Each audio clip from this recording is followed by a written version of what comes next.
Ayah Ojak dan Umi Kalsum diam-diam terus mencari serta menyeleksi calon suami yang tepat untuk Ayu Ting Ting. Terlebih setelah rencana pernikahan dengan Fardana batal. Kedua orang tua Ayu Ting Ting kini semakin berhati-hati dalam memilih pasangan yang cocok bagi putri sulung mereka.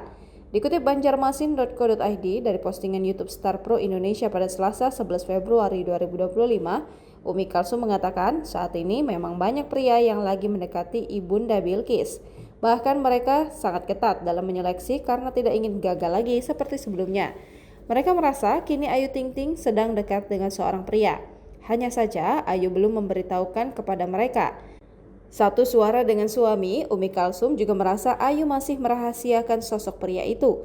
Ayah Rojak menganggap mungkin kini masih belum ada pria yang cocok untuk Ayu karena belum ada yang dikenalkan padanya. Di samping itu, Umi Kalsum menegaskan memang kini sudah ada pria yang dekat dengan Ayu, akan tetapi masih dalam proses seleksi.